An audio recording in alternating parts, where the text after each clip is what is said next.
Welcome, everybody. Yes, sorry. Thank you for the reminder. Okay. Now again, welcome, everybody. My name is Victor. I'm representing here the MIT Alumni Club of South Florida. And we have the pleasure to have a professor of mine when I was in Arizona. And that's how we came up with the idea of having him over. That's going to talk to us about what you see in the screen, repairing infrastructure, buildings, something that is very much top of mind in Miami. This can be applied to the famous condos that need to go through their 30-year evaluation and certification and all of that we know. So no, I'll pass it on to Mo so he can present himself, and I'll move away so you don't see my ugly face while he educates you. No. Well, good evening, everyone, and happy to be with your group virtually. Hopefully, we'll get to meet someday in person. So, by very briefly, as Victor mentioned, my career has been kind of a lot of different parts to it. So, I was at University of Arizona from 1982 to 2010 for about 28 years, and then I formed this company, Quakewrap, which was a byproduct of my research efforts, in 1994. So it's our 30th anniversary.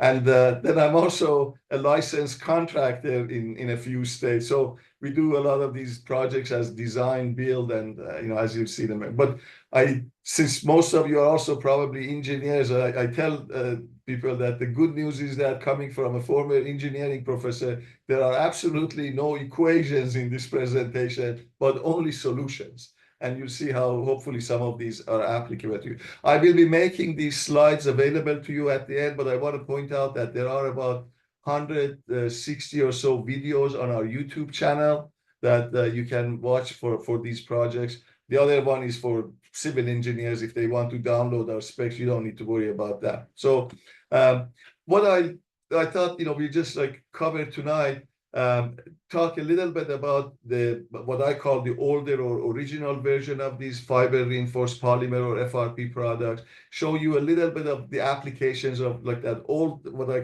consider the old techniques.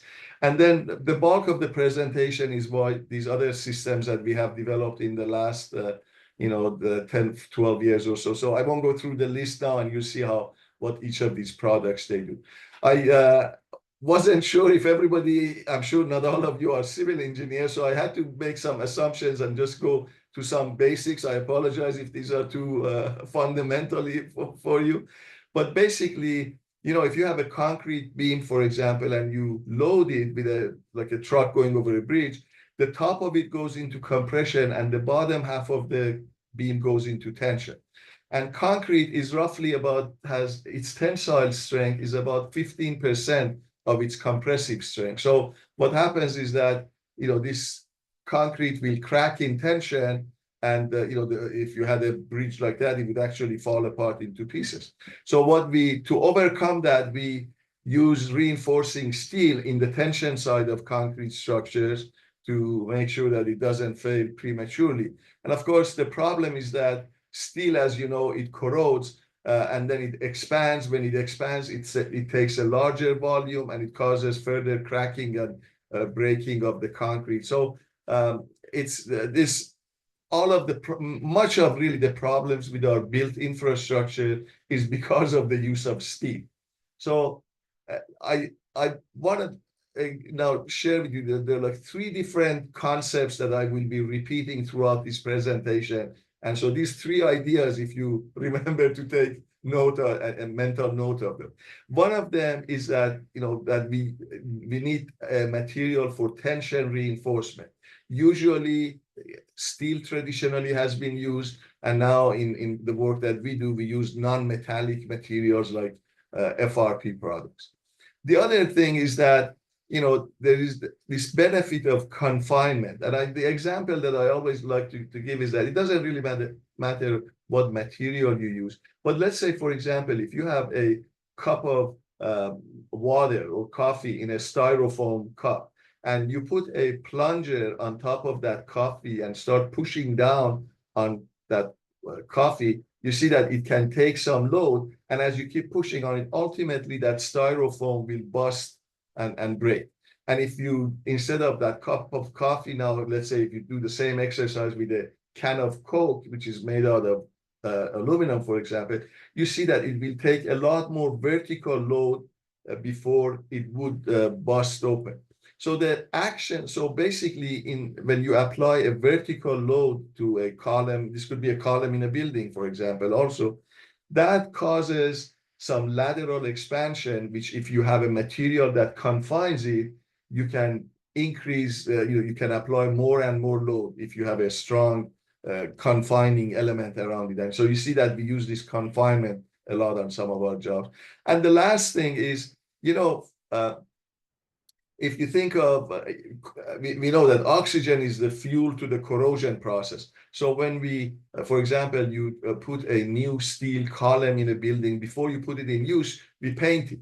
The reason, the function of the paint is to prevent oxygen and moisture to get to that steel and corrode. So if you think of it as these FRP products, one of the ways that you could consider them is that they are like a very thick layer of paint that don't peel off and crack easily, and they also encapsulate your structure so they keep that moisture and oxygen away and prevent corrosion. Okay, so the FRP products, they've been used in different industries. Like the bodies of Corvettes were made with fiberglass in the 50s.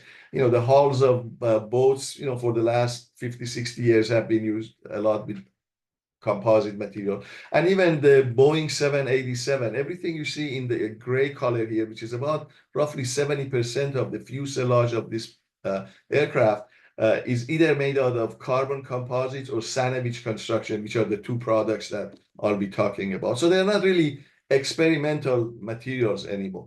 So in our case, how we got started, back in the early days of my career, in the early 80s, I was interested in making, coming up with a solution for this corroded infrastructure.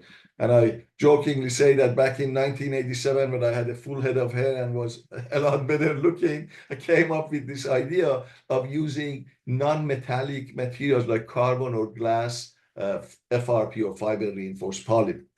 The problem was that in those days, these materials were really expensive because they're primarily being used by the military. So it didn't make much economical sense for construction industry. Luckily, about the same time, if you remember in 1989, there was the fall of the Berlin Wall and end of the Cold War. And as a result, the military's interest in these materials dropped. And so the prices went down. About the same time, in 1989, we had this earthquake, Loma Prieta earthquake in Northern California, where, as you see in the lower right picture, a lot of these columns of bridges, they failed because while they did have enough longitudinal steel in there, they didn't have enough of those ties to confine them. Remember that confinement I was telling you? So that was the problem, and that's why these bridges had collapsed so badly. So in that, we came up with this idea originally that what if we take this carbon fabric and wrap it around columns of the bridges, for example, and make them earthquake resistant. So the name of my company, Quakewrap, really came from this one application where you would wrap the fabric around columns of bridges and make them earthquake resistant.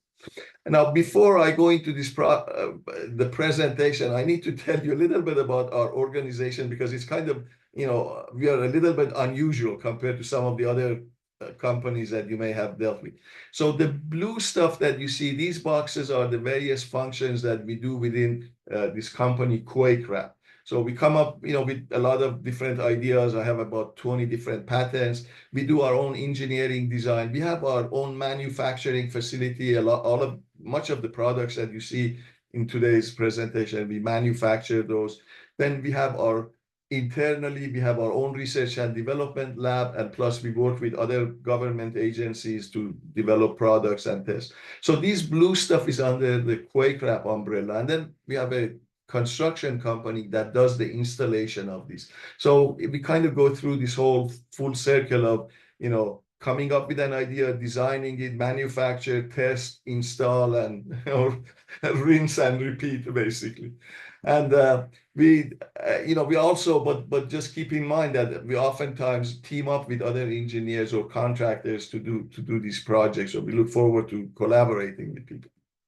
So the original materials that we were looking at, these are like on the right, you see the white one is a cloth fabric of glass. The black one on the left is carbon.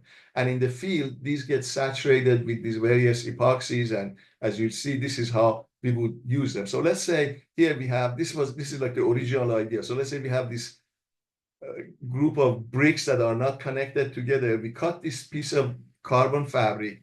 This first epoxy, which is kind of like a consistency of toothpaste, we put this on the back of the beam to get rid of any of the sharp edges and make it smooth. Then once this is done, we take that band of carbon fabric and saturate it with this other epoxy, which has a consistency kind of like a warm honey. So we push that into the fabric, saturate it, pick up the fabric and put it on the back of the beam, and with a gloved hand, we can get rid of any of the air bubbles. This process takes maybe about 40 minutes to make this beam. We let it sit, in ambient temperature, no special curing. The next day, when you pick it up, you see that putting that fabric in tension, we have created a beam.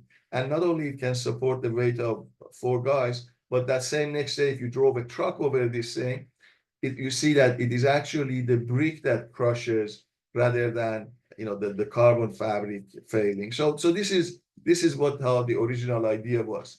Now, some advantages of FRP products are high tensile strength. They are very lightweight. They don't corrode, virtually last forever. They're very easy to install. And, like I was telling you before, they create an impervious barrier for corrosion protection, just like a paint that never cracks or peels off. And one of the things that our environmentalist friends always complain about, how these milk cartons that we throw in landfill, they last forever, they don't decompose. Well, I hate to tell you, but these materials that we use are a lot more stronger and durable than, let's say, like a milk carton. But hopefully we can all agree that if there's one application when you don't want your material to decompose is when you're fixing these dilapidated infrastructure that we have. I put here just like some, very briefly, a couple of applications just to tell you that what can be done with the old original fabrics like you saw before. This was a bridge in New Mexico, 2 bridges. They were building them about 18 years ago. They finished the westbound bridge. During construction of the eastbound bridge, the inspector tells the contractor that it looks like you're not putting enough steel in the deck. He says, no, this is how exactly we built the other one. Long story short, they realized that this guy had left half of the steel out of this brand new bridge that was just completed. So instead of tearing it down, we put the same, similar to those brick beams, we put these carbon fabrics on the bottom of the bridge 18 years ago. Today, when you drive over it, you can't really tell the difference. This was another case of a job in Phoenix that we did a couple of years ago, widening of some roadway. These are culverts under the same Interstate 10 going through downtown Phoenix. In this job, for example, the cost of replacing these culverts would have been about $25 million and a lot of traffic disruption. We repaired these with 5% of that at about $1.3 million over a 2.5 months period with zero disruption of service. Nobody even knew. The same thing with, these are some columns of bridges we had done in in 2005 or 7 from Indiana, as well as, you can also strengthen pipelines. We do that, on the outside and inside of pipes. So these are just like various applications of these. But because we are in Florida, I thought I'd show you some of the projects that we've done in Florida. So this is one that maybe, you can see what it is. Do we have the sound of it? Can we?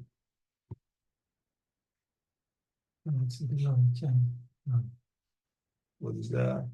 Oh, if it is not, so I can tell you, this is a building, in that they were adding some stairways, and the columns, the beams below it had to be strengthened. So these are, the calculations and drawings we provide. And now you see that in this parking garage, you folks in Florida, you see a lot of these. So we are strengthening this. you can remove these light fixtures and later on they be connected later on. So again, we are mixing that one epoxy that is like a paste, and they put that like blobs of it, spread it over the beam, and then we spread it, in a thin layer over the beam. And then the fabric, in this case, this was a 24-inch wide fabric. We split it into 3 8-inch wide bands. And again, that epoxy is saturating the fabric. We have a saturating machine, but for a small job like this, you could do it even by hand. So once the fabric is saturated, you pick it up and put it on the underside of the beam. And at the end of the beam, we can add these additional U-shaped products to give it for shear reinforcement. So this is kind of the finished job. You can now stucco or paint over it. And that is the project. This one, another one, it's again, those of you in Miami maybe recognize it. It used to be called Cabana Hotel when we worked on this in 2007, but now it is the Hilton. And so in those days, they wanted to add 2 more floors on top of this 8-story building. And we strengthened about 180 columns in the lower 8 floors of this building, as you see in this project. And now, today, as I mentioned, it's a Hilton. This is the lobby of the hotel. These columns were retrofitted many years ago, but you can't tell really when you go inside the hotel now, you cannot tell the difference. They're just so very small, very small, and kept the same shape of it, basically. This is another project. The projects, by the way, tonight I've tried to find mostly Florida projects that maybe some of you live on those streets. This is in Bayview Drive, just north of in Fort Lauderdale. This was a bridge in one of these waterways, and they wanted to fix the columns, but you could not add any thickness to the column because these boats didn't have enough clearance to pass between the 2 columns. So we wrapped the column and confined it with these carbon fabric layers around it. And this picture that I took, this is about after 14 years of service. I was there in that area 3 years ago, and I took this picture, and you see after 14 years, by then it's still doing pretty well. So now I want to, shift to some of the new products that we have developed, which are really more challenging and interesting, I think. One of them is this Pile Medic, which is for repair of piles, submerged piles. So in our manufacturing facility, we take these fabrics, because you notice that the fabrics are really flexible, and you can only apply them by directly sticking and bonding them to a surface. And that surface must be also pretty smooth. So now we've come up with this product where you take that fabric, and in our manufacturing facility, we apply resin, heat, and pressure to it. And out of that flexible, out of that fabric, we make a laminate, which is about 1 millimeter thick. And so these rolls that you see, they are 4 feet wide by like 400-foot long roll of product. Then we have these spacers that you see, and some, grout ports and all that stuff. Maybe that's not of so much interest to you, but this is a complete system because we sell it to the military, and they have to go in whatever remote island they are, have everything with them. So that's a part of that. But this video shows one of the first projects that we did, which was about 15 years ago in Miami. Again, the address, maybe some of you recognize that. So here the contractor cuts the length of the laminate that he needs from that long roll. And then this epoxy that he applies on it, it cures underwater, so we don't need any cofferdam. And they walk in the water and wrap this laminate twice around the column. You notice we don't bond it to the column. There's a distance between them, the gap. And then that gap gets filled with concrete. So now we have the jacket and the column, all kind of linked together with that grout that we add on the outside of it. And this has been, I won't go through the details, but it's been tested by a lot of government agencies, including a 3-year study by the U.S. Army Corps of Engineers. And as a result, this is the only product that the military uses, worldwide. So here is a project, for example, in Australia, where we were repairing these piles of the bridge in water. The reason, by the way, that fellow is in a cage, this river is infested with crocodiles, so the cage is there to protect the worker. It's nothing structural. And here is near the completion of the bridge. We do the same thing, in timber bridges. This is about, we've done roughly like 300 of these in Canada for the railroad system in Canada. And one of the ways, like for the railroad or for timber bridges or timber piles, the same thing, by the way, that we do for utility poles for various utility companies if they want to strengthen their pole. So one way is to wrap that laminate very tightly around the pile or the pole, and then by the nature of the rough surface of the timber pile, you do have a little bit like 1 millimeter gap here and there, and then you feed that low viscosity resin that goes and fills all the voids and cracks, and you end up with a very solid and strong structure. And if you have some connecting elements, these can be taken out and reinstalled. So this is also, just to show you that in some of the projects that we do, we can actually, like on this job was in Mexico, the pile you see on the top of it, it's almost gone. You can run your hand through there. There's no steel left. But even in these cases, we have some systems that we can strengthen them and bring back the full capacity of the pile. So it can be done on timber, on steel, also on concrete. This was a job for Nigerian Petroleum Corporation that we did a dozen or so years ago, about 100 piles that were 40 feet deep. I also like to joke that I'm the only one I know who took $1 million from Nigerians. So this was an interesting project we did for them. Now, one of the types of products that we can make with this composite are the sandwich construction. So, as you saw before, carbon fibers fabric is really strong in tension, but there are some applications where you don't necessarily need the tension, but you need the rigidity or the stiffness of the element. So in those cases, of course, one way would be to add many, many layers of carbon on top of each other and make a thick carbon plate, but that becomes too expensive. So one way is just like using an I-beam. Let's say if I have here 2 layers of, that green piece represents 2 layers of carbon fabric. If I spread them by putting a lightweight material as a web, now I can see that my stiffness becomes 7 times more. Or if I push them farther away, I can get 37 times the rigidity of the original one. And not so much added cost, maybe very little every time, 5% additional expense, but a lot of gain in stiffness. So for those applications, we can do that. And one of the ways of doing that we have these fabrics that are called 3-dimensional fabrics, that you have 2 layers of fabric bonded, stitched together, and they get saturated. But during the saturation process, through a wicking action, that top layer of fabric rises from the bottom layer and cures in that process. So you end up with like 2 plates, as shown in the upper right here, 2 plates that are separated by a series of webs. And we can take advantage of that for the stiffness of it. So one of the things we do with this, for example, is to make a pipe of any shape or size. So, and this is actually, the beauty of this is that it's a very simple way of building a pipe. So this mandrel has telescopic arms that you can push to any dimension that you want. And then we start wrapping the various layers of carbon or glass fabric, as well as any core material around this mandrel. We let it sit overnight, it cures the next day, we collapse the mandrel and pull the finished pipe out and repeat this process.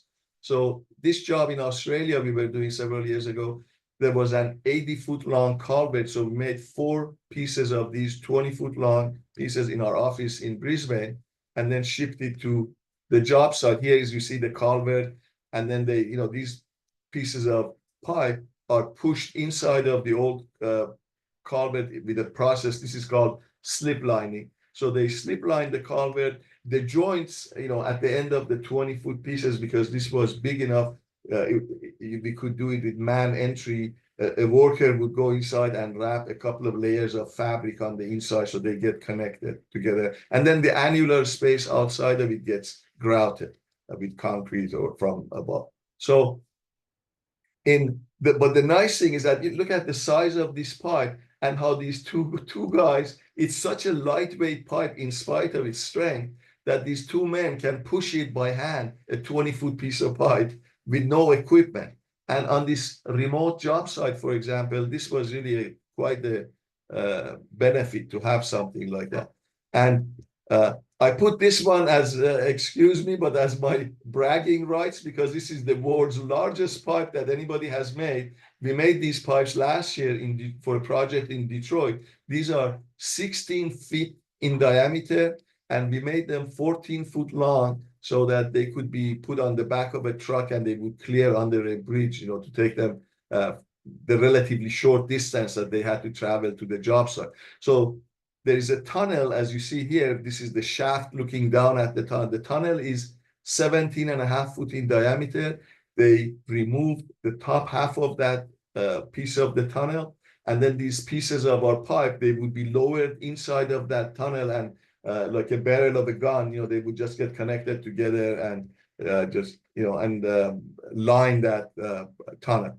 And again, you see here, we developed a system for non-destructive testing of these before delivering it to the customer. So this was so unique that we were on the cover of, last year, the June issue of Composite World magazine. We were on the cover story of that magazine. And just to get a feel for it, if you look at the fuselage of a Boeing 737, if you cut the wings, that fuselage fits inside of this pipe with 4 feet of room to spare. So it's quite a massive pipe when you get close to it. So this same type of sandwich construction, we started using it about 6-7 years ago to repair seawalls. Like, you folks in Florida, you see a lot of seawall corrosion and repair. We started by making these panels. This is called, by the way, sheet pile repair, or SPIRE. SPIRE is the acronym for sheet pile repair. So we made these 4 foot wide by any length that we wanted, flat panels and some, you see some corner elements and some non-metallic rebars. So if typical repair would be that you put a J hook, a hook behind the sheet pile, and then if you need put any reinforcing bars in between the webs, then the panels, 4 foot, 4 foot, they would come and get connected in front of the wall. The edges of them get sealed with an epoxy. And if needed, we put some strong backs behind them. So when we pour concrete inside them, they don't bow out. And then we pour concrete and fill the annular space with concrete. So we basically use, again, that concept of encapsulation that I told you. You cannot paint a wall underwater easily, but with this system, we can do this work underwater and create a complete impervious layer of if you think like a 3/8-inch thick paint that is going to protect this structure for decades to come. And the panels are so light that a couple of divers can swim them anywhere they want. So the fact that you don't need a crane on site makes it very attractive too. So since this product was introduced, we've used it on a number of projects, including the biggest one of these right now is going on at the Port of Melbourne, Australia, where we are repairing about 3/4 miles of this. The Port of Dubai has specified it for 2,000 feet of repair, as well as we finished, by the way, in Florida. Those of you, there's the boathouse, which is right almost to the north of the convention center in Fort Lauderdale. We repaired, those the seawalls in that facility. There's this yacht storage facility. They have about 8 or 9 slips of these very expensive yachts that are stored in there. So we did that. Also ended a few months ago. And here I'm just showing you that how these panels, we sell it to the military and train them. So this was done in Port Hueneme around Thanksgiving. So we send these panels, show the military how it is done. Then they buy the panels and do their own repairs. And this, I put it in because it's a Florida job in Pensacola, and this Santa Rosa Yacht and Boat Club. So the breakwater in this steel sheet pile is the breakwater that is circled in red on the upper left corner. So as you can see, it was very badly corroded. So the contractor, there was a local contractor, that Loftus Marine. They bought these panels from us and they sandwiched the corroded portion of this wall. So as you can see, and then they put concrete over the whole thing. So it got encapsulated, but from that corroded structure, and they ended up with this nice finished thing that you see here. Now, I don't know if this, if this, no, maybe I'll pause it because this video doesn't play. So let me explain. The video does, but the sound, okay, maybe I can talk away. So one of the challenges is, you can see now. Yeah, so one of the challenges is that when you are very close to water, there's not enough room to repair these decks and beams. So we have taken like a variation of that spire system and used it on this project that we just finished for the port of Galveston. So in this case, we can make a custom-made shell that fits the size of the beam and the deck that you have, and put any rebar that needed inside of it. And then once this is done, you can lift up these panels, which are lightweight, from below, secure it with bolt to the structure, and then from above or below, pump concrete in it. And these panels stay in place permanently, protecting your structure from corrosion. So let me show you. This was the project that is in Port of Galveston. These beams that you see, they have lost 50% of their steel. So the original engineering, their consultant, they had suggested that you would form this out of wood with 2x4 and plywood, and then pour concrete around it. But this is it is just so difficult in that limited space, and the heavy weight of timber, nailing them, screwing them. So that didn't really go well with the client. So we proposed this solution to them where we made these panels in Tucson, as you see here on the left, custom made, and then they get installed in the field. And let me just show you like what we do. So here, when the panels were sent to the job site, on the job site, you can add these spacers, and then the non-metallic reinforcing bars get embedded within within these shells, and then the shell is lifted up, and from below you can temporarily support it. These bolts on the side, they get anchored, and then we use the ports here to inject the concrete or grout into that. And here is the finished structure as of 2-3 weeks ago. So now look at this entire port facility not only has been strengthened, but it is now again encapsulated in a 3/8-inch layer of FRP that is never going to crack or peel off, and it will prevent any moisture or salt spray going on that structure and continue to corrode. So I'm kind of like walking you through this process of how we end up developing new products. So we had the flat one of these, that spire, the flat one. Then this job came, and we got this job to do the customized shape of it. And then when we did this job, and I realized that we had to add reinforcing bars to these panels on site, I thought, is there a way to make something that comes with the reinforcing material built into it? So this is our spire, and now we came up with what we call Spire Plus, which is the same, similar to that spire, but it has all of the reinforcing elements built into it. So in this case, these T-profiles that are on one side of it, they act as your reinforcing element. And in fact, they add quite a bit of strength. So the one face is flat, one side of it is got these, it is grit coated also, so it bonds well to the concrete. And I'll show you some pictures of what we can do. We can repair seawalls or decks, with this thing. So let's see, because we just built these, started manufacturing these about 6-7 months ago. So we made some tests of these. We were casting some beams, and the only reinforcement in these beams that we are testing is just the panel, no added reinforcement. So you see here on an 8-inch wide beam, you get 2 of those T profiles in it. So this beam was 8-inch wide by 4 inches thick. And as you see, it carries a lot of load. In fact, this is equivalent to having a 3/4 inch diameter steel every 3.5 inch on center. You would very rarely need that much steel in any of the walls or slabs that you deal with in new construction.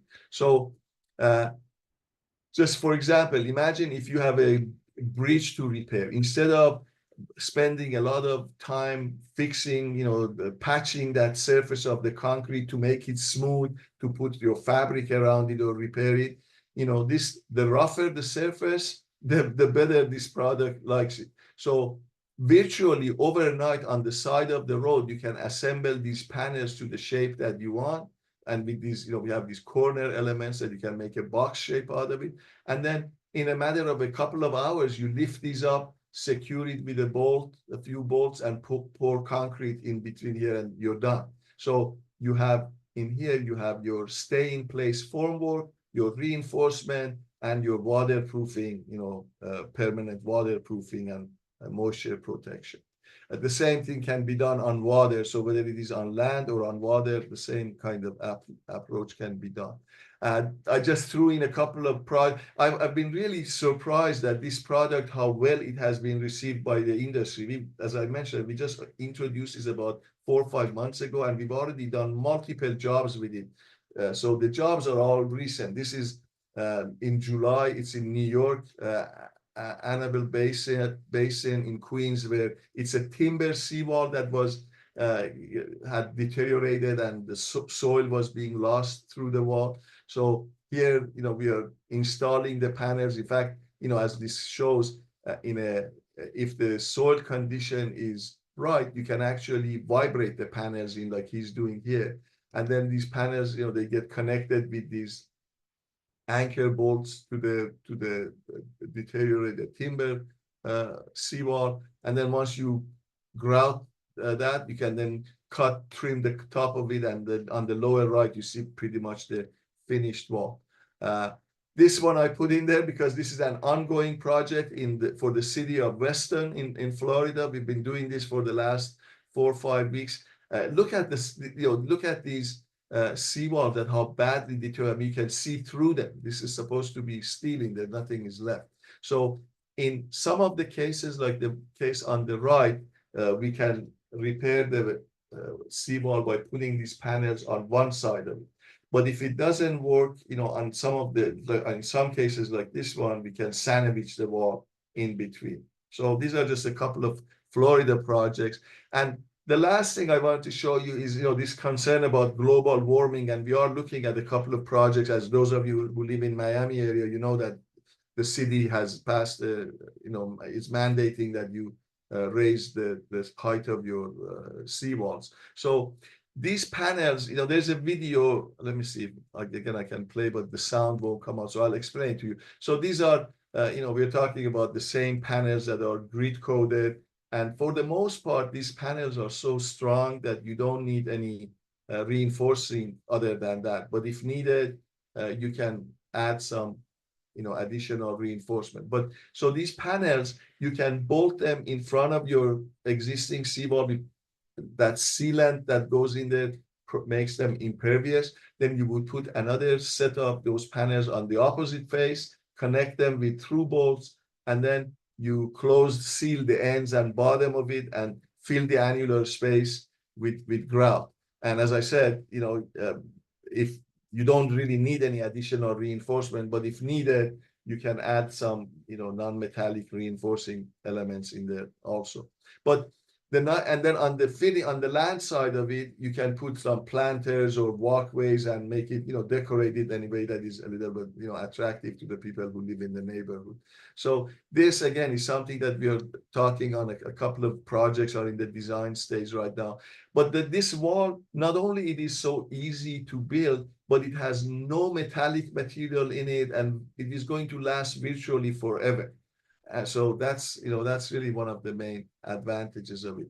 And I forgot, this is the last thing. This is a kind of low-cost pile repair system that I developed that actually a lot of people in Florida call this and order it online, and they do their own pile repair in their homes on their own. So these panels that you see, they are 2 pi or 6.28 inches wide. These are like these PVC strips that they come in any length that you want. And then in the field, they snap together like Legos, no epoxy or no bolt. And every strip that you add, you increase the diameter of the pile that you want. So let's say, for example, if you put 7 strips together, you get a 14-inch diameter tube.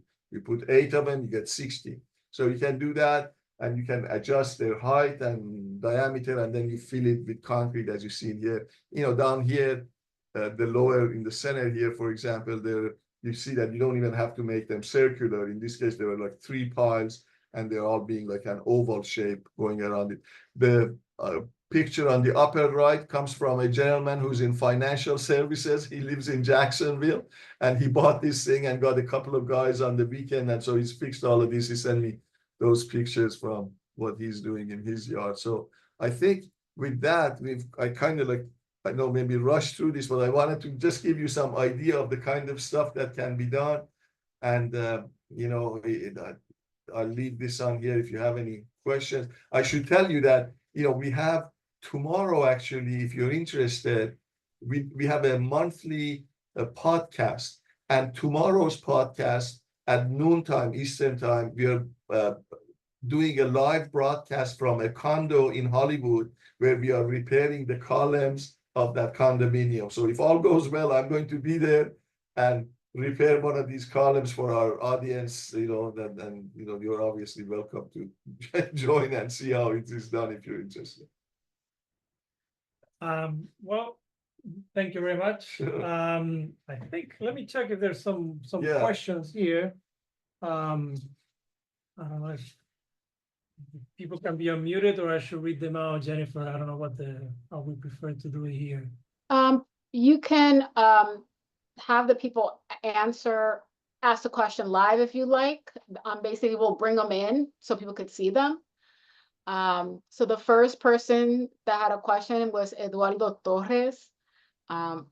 Yeah, so I can see the questions. Maybe I can read it, and then I'll read it and answer it. So it says, how long does it take to implement or install some of the typical applications? Yeah, this is actually one of the most advantageous, biggest advantages of really this system is that how fast they can be done. As you saw in many cases, for example, we have eliminated the need for preparing the surface of your structure. So these columns, for example, the laminates that I showed you to wrap or repair those columns, we have some laminates that are 10 feet wide.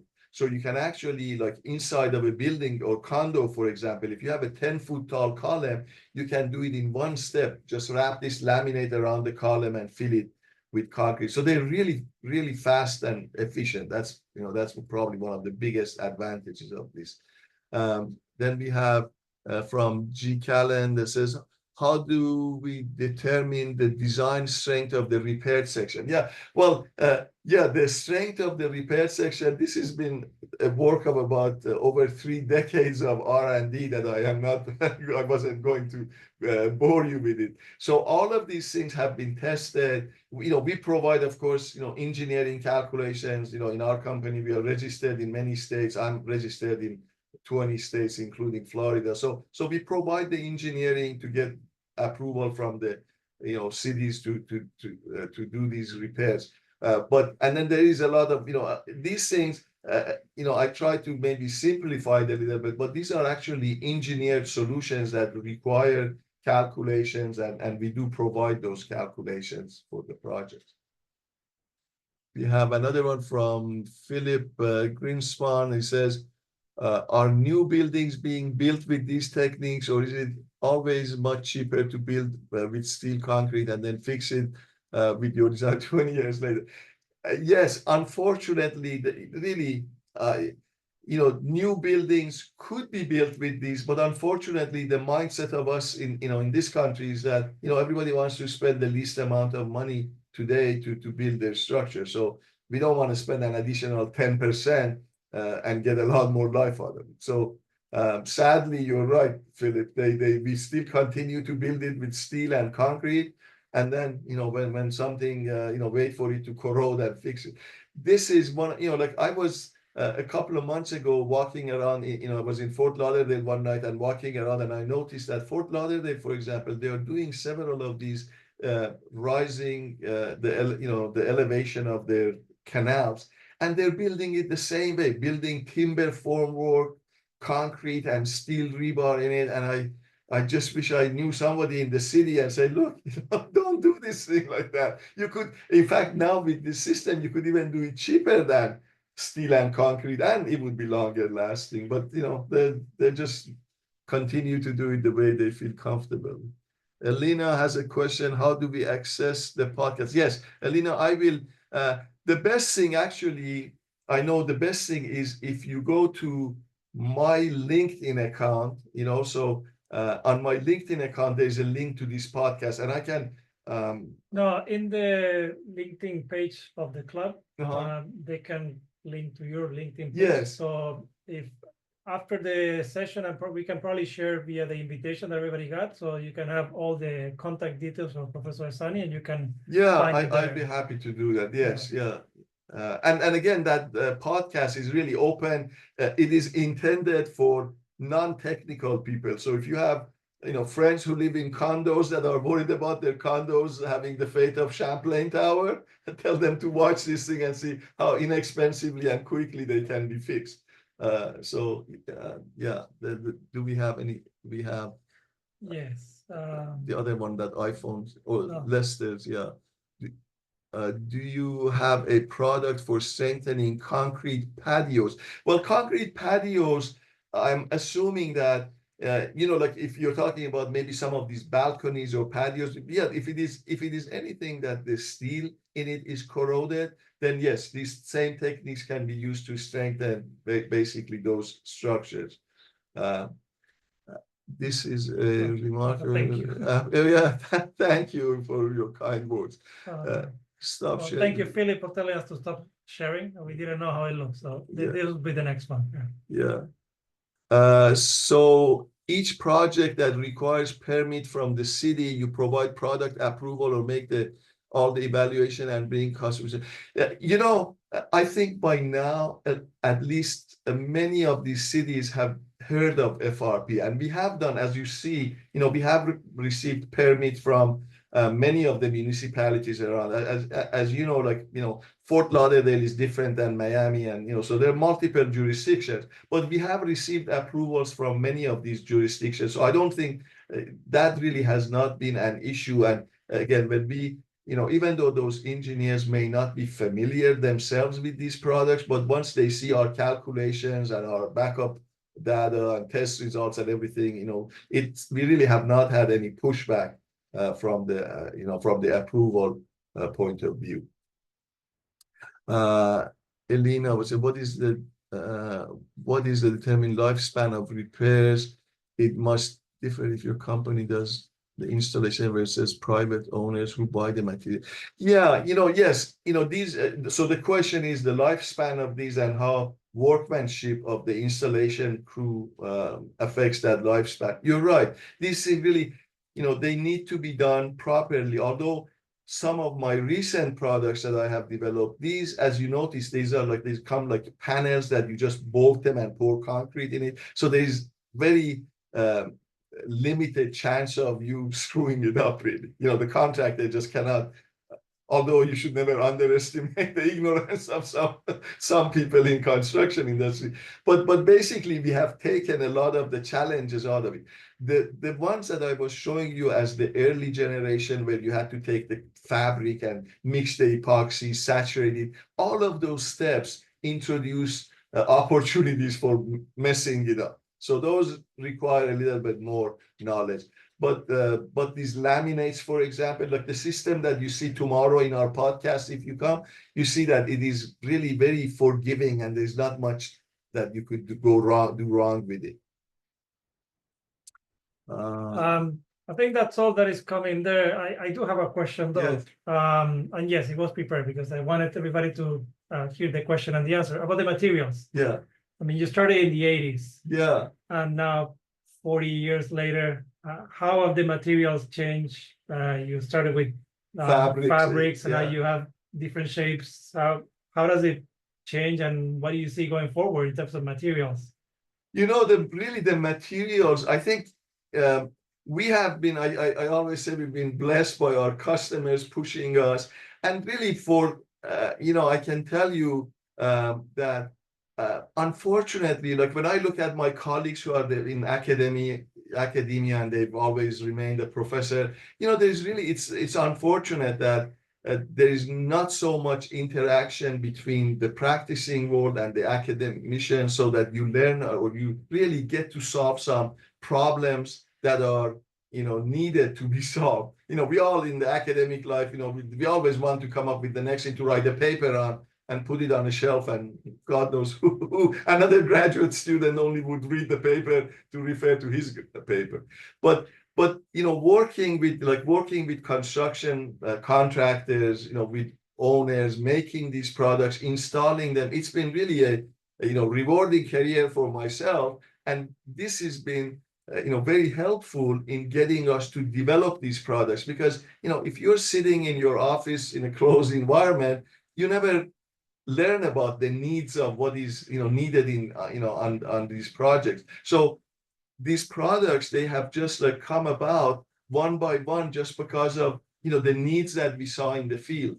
And I always tell my patent attorney that I swear this is the last patent application I'm going to send you. And he keeps telling me, no, I know your time, you're just going to come up. And it's true, like I've been like every year almost, I come up with 1 or 2 new patent applications. And it's just, it's hard to predict what will be next. But, these cases come up, and then you see, some new applications. So, there's definitely a lot of need, I think, in this construction industry. Unfortunately, unlike electronics or other fields that have so many advances so quickly, we are still using techniques of 80, 100 years ago. And no wonder our infrastructure is in the shape that it is. So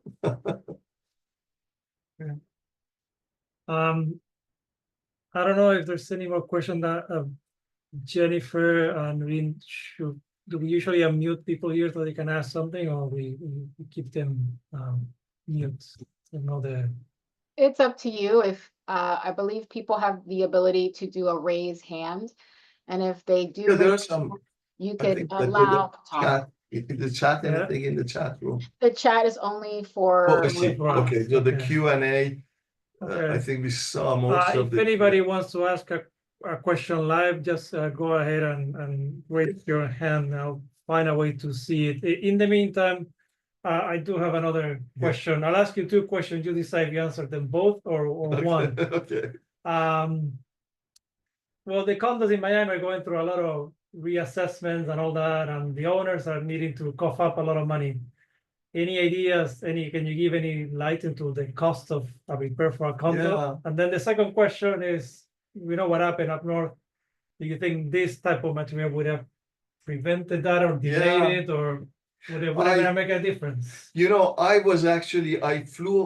I flew out here the day after the Champlain Tower collapsed, and I was interviewed by Miami Herald a couple of times for that story.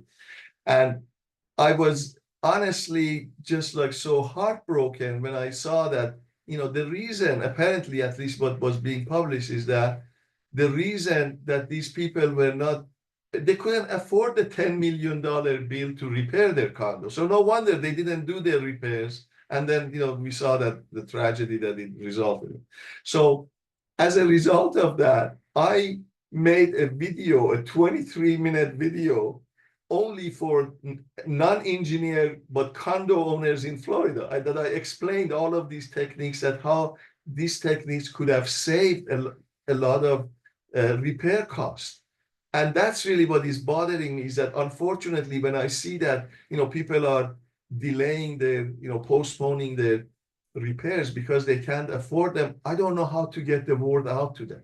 These things that we do, I'll tell you like an example of the jobs that we do, which are really a good indicator of compared to the market. So this building that we are going to do the podcast from tomorrow, the address is 1504 South Surf Road in Hollywood. So there are 3, and these are like pretty small, right on oceanfront, but they're only like 3-story tall buildings and old.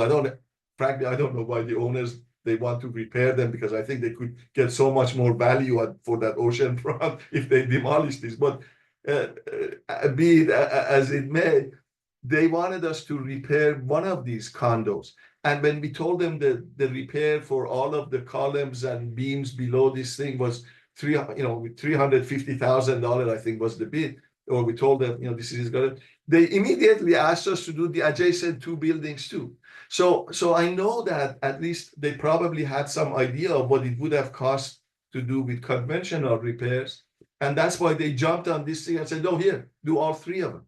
So I don't really, I'm not trying to generate business for ourselves, but you folks really who live here and you live in this community, just, somehow or other try to spread the word that there are techniques and other ways that are much less intrusive and much more durable and lower cost than what some of these local, engineers and contractors are considering. But it's just like somehow we need to educate the public. Okay. And we'll share your profile so people that want to go into the podcast tomorrow and see the details about that site. Yeah. I think it will be very educational. And I don't see any hands raised. Apologies if I'm missing them, but I don't see any more questions. So maybe Actually, let me see if this thing is let me put this. I can type in the address to the. Can he do that, Jennifer? Can he type the address? If I type, I don't know if everyone will see it or not. No, I don't know because the chat is only internal. Oh, the chat is. How about the question and answer? Does everybody see the question and answer box? Try it. Just answer that one. Answer no. Okay. Type and answer. Okay. So yeah. So I hope you can type it there. I think everybody will see it. For the podcast. So if you go to, oops, okay, that went back. I think with my return. Yeah, just press the return. Yeah. Go ahead and type it. Okay, so you have to visit, I can tell you, if you visit the www.pilemedic.com, that is our website that is for our marine and columns, and pilemedic.com. And then there is a page that says Marine Infrastructure Live. So let me just make sure that it is spelled out completely. Yes. So pilemedic.com, then you go to Marine Infrastructure Live. Yeah, this is the address. If you go there. Me too. Now you press.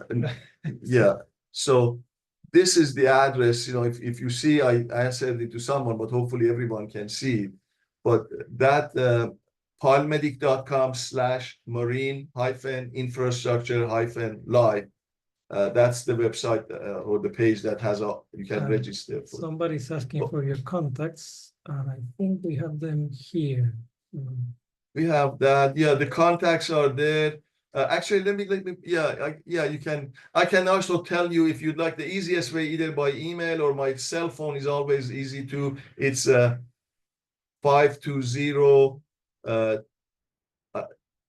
I can put it in there or I don't mind. Yeah, I don't mind giving you my cell phone. You folks are not gonna. You're not gonna bother, I'm sure. So here is the cell phone. I'm putting it 520-250-7020. That's 520-250-7020. That's the cell phone and email. What is it like? That we already answered. Okay. Answered those. Stop sharing just to make sure. I think we answered all the questions. One last check. I don't see any hands raised. So, well, hopefully this is the beginning of many more projects for you here and many more questions from the people on the MIT community. I think is very interesting.